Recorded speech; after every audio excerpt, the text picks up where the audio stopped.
Hello and welcome to a new lesson today. Hoy vamos a hablar sobre la didáctica del listening. Ya hemos trabajado en la didáctica del reading, que como sabes también es una habilidad receptiva porque vamos a recibir información, en ese caso escrita. En este caso, el listening es una habilidad receptiva. Vamos a recibir la información que escuchamos y esto de repente cuando nosotros ya estamos en cierto nivel se nos hace un poco más sencillo. Pero cuando estamos empezando, estamos en un básico, cuando estamos aprendiendo incluso un nuevo idioma, tenemos esta idea de que puede ser frustrante enfrentarnos a un audio largo, a una conversación, a una lectura grabada, si es que pensamos que no sabemos todas las palabras y podríamos de repente no entender. Partiendo desde ese punto, es importante que tú comprendas cómo se siente tu alumno cuando se va a enfrentar a un texto, por más corto que sea, cuando se va a enfrentar a un texto en un audio, ¿no? Por más corto que este sea, podría resultar muy frustrante para él si es que no lo sabes dirigir. Aquí entonces nuevamente te invito a que compartas una sesión con ellos, a que realices unos 45 minutos de trabajo exhaustivo solamente en listening. No es que vas a poner un audio para que acompañe la conversación, terminas y ya está. Eso no es trabajar listening. Aquí también quiero romper el mito sobre las canciones, lo vamos a ver un poquito al final de este video, pero básicamente vamos a ver cuál es el proceso que tú deberías seguir o cuáles son aquellas técnicas que tú deberías utilizar para cuando trabajas un listening. Primero que nada, ya hemos visto estas palabras cuando vimos reading, intensive listening and extensive listening. Intensive listening es ese listening académico, el que va a trabajar contigo en tu aula, en tu clase, el que va a completar oraciones, el que va a predecir, el que va a inferir, etcétera. Y luego tenemos el extensive listening, donde entra la música. Donde entra la música. Con la música, con las canciones, podemos hacer maravillas si es que las sabemos llevar. Si no, va a ser frustrante. Las canciones no solo se deben determinar si es que al alumno le gusta o si es que está de moda, sino es qué función va a tener esa canción dentro de tu sesión. ¿Qué función va a tener esa canción para la vida del alumno? Entonces, a veces escogemos canciones que son fáciles, que son sencillas, pero que no es del agrado del alumno. De repente allí podríamos usar un poquito la creatividad y hacer como un mix de diferentes canciones para poder acortar. Ahora bien, cuando hablamos de música en aula, la idea es que el alumno tenga siempre un propósito. ¿Para qué voy a escuchar esto? ¿De qué me va a servir?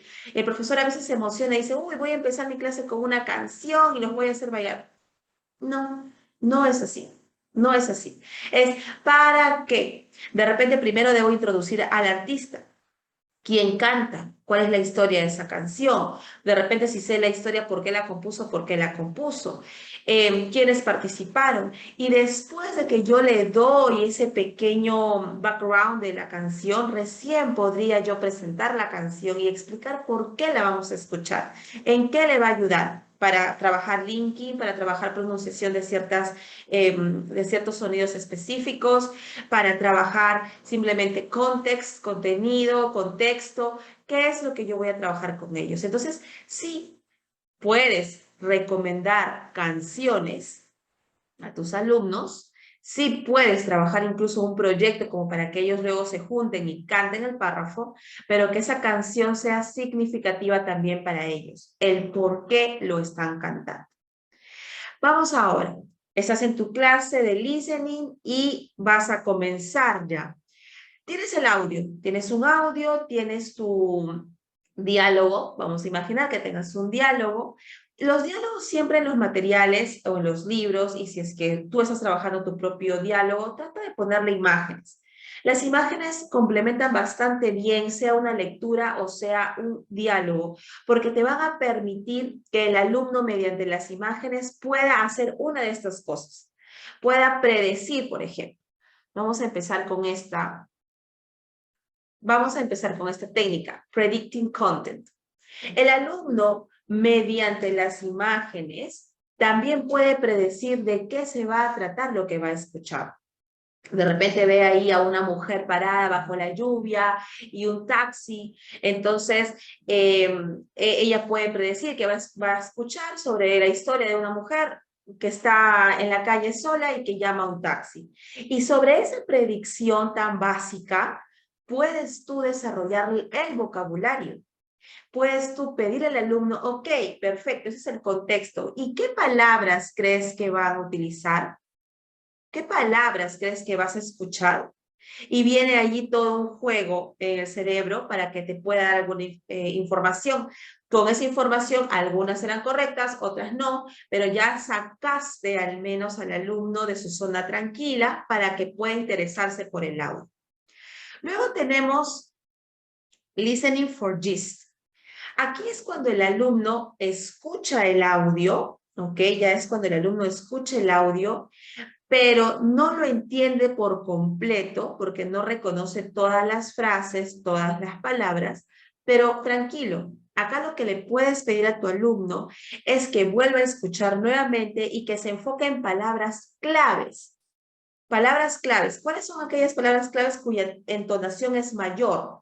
¿Cierto? Sabemos muy bien que entonamos y le damos mayor estrés a las palabras que son claves. Entonces, puedes allí pedirle que identifique cuáles son esas palabras claves que he escuchado. Le puedes pedir también cuál ha sido la entonación, si estaba triste, si estaba furioso, si estaba contento. ¿Para qué? Con la finalidad de que con esas inferencias el alumno pueda más o menos determinar de qué se está hablando en ese audio. No se está pidiendo al alumno que comprenda totalmente, ¿ok? Todavía no estamos en un ejercicio de práctica. Esto es simplemente como para darle una idea al alumno de qué es lo que está leyendo o en el caso de predecir el contenido, de qué es lo que va a leer. Luego tenemos una tercera técnica que es Inferring Attitude. Aquí es cuando el alumno escucha el contenido, escucha el audio y determina cuál es el contexto, determina si es que hay relación entre los stickers, de repente es mamá, papá, hijo, hija o mamá, hijo, etcétera. Si hay relación entre ellos, puede predeterminar también cuál es la emoción, puede inferir de repente qué es lo que está haciendo cada una de esas personas, ¿no? Por la bulla que escucha de repente alrededor del audio, etcétera. Entonces, en este caso, cuando hablamos de inferring attitude, también le estamos dando al alumno la oportunidad de que cuando lo vuelva a escuchar pueda confirmar si lo que él pensaba era correcto o no. Acá sí tienes que tener bastante cautela porque tienes que saber orientar al alumno, no decirle no está mal o sí está bien, sino okay, I'm going to take notes about what you're saying, yes. So let's check, let's confirm. Oh, that's perfect, that's okay, you were right. Siempre este feedback de comentario que tienes que hacer con tus alumnos mostrando interés. A veces tenemos este error que ahora a veces online, le dejas ahí el audio y que escuche 2, 3 veces de corrido. ¿Entendieron? Sí, y te mueves a otra actividad. No es así. Tienes que quedarte con él, tienes que incluso si está con la respuesta correcta decirle, ¿y por qué la respuesta correcta? ¿Cuál fue la palabra que lo llevó a ese contenido? Vas a ver que hay un gran cambio entre solamente escuchar un audio por escucharlo y escucharlo con propósito, escucharlo con ¿para qué lo quiero escuchar? ¿Qué escuchaste que te hizo tomar esta decisión? Tenemos ya otras técnicas como detecting connectors, ¿no? Cuando no solamente conectores, también subjunciones, relative pronouns de repente, palabritas específicas, ¿no? Que se pueden trabajar. Aquí ya trabajamos un scanning con el alumno para que pueda, scanning auditivo, para que pueda ya ir escuchando algo mucho más preciso y los vas preparando también para luego escuchar audios mucho más largos. Listening for details, de igual manera. Acá ya puedes tener tu lista de preguntas, de repente específicas, ¿no? O pedir al alumno, quiero que escuches, vas a escuchar 2 veces y quiero que escuches el año en el que nació el autor. Quiero que escuches 2 veces y quiero que me digas la casa, el color de tal prenda. Quiero que me digas qué animales, son 4, yo te voy a decir 1. O sea, algo muy específico. Si tú a un alumno le dices simplemente, escucha, y después que escucha, le preguntas cuánto sabía o cuándo era, El alumno va a estar perdido porque recibió tanta información que no te lo va a poder decir. Pero si tú en adelantado le dices al alumno qué es lo que tú quieres que el alumno escuche específicamente, sin mostrarle ni siquiera las preguntas de manera escrita, puede ser solamente verbal, entonces el alumno va a saber qué escuchar y va a poner mayor foco, mayor atención a eso. ¿Ok? Deducing meaning from context se refiere, muy parecido a lo que vimos en reading, cuando el alumno tiene una palabra que no entiende, ¿ok? En ese contexto, y lo que nosotros necesitamos hacer es pausar el audio justo ahí en esa palabra, un poquito antes, un poquito después, para que pueda ir encontrando la relación. Es más, segundos antes para saber desde dónde jala esa palabra que él no comprende y ayudarlo. Ya si no te comprende, puedes usar, pues, darle el contexto, darle el significado o darle la traducción. Pero siempre trata de que tú seas quien lo oriente a que él mismo deduzca el significado. Y nuevamente aquí tenemos el tipo de evaluación que se debe seguir en este tipo de habilidades. Tenemos la evaluación diagnóstica, que es para saber previamente si el alumno entendió o no. La evaluación de proceso, que ahí puedes tener un checklist si es que el alumno ha comprendido lo que le has dicho, si es que ha reconocido estrés, si es que después de escuchar 2 o 3 veces y el objetivo era de que mejorara la pronunciación, lo hizo. Una evaluación final, una evaluación formativa y por último una evaluación sumativa. Siempre acostumbrémonos a sumar el progreso del alumno y felicitarlo. Y felicitarlo.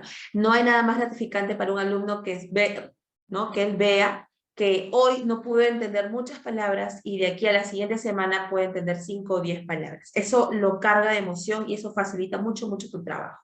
Espero que te haya gustado esta parte de la didáctica de listening. Ponlo en práctica y nos vemos pronto. Sí.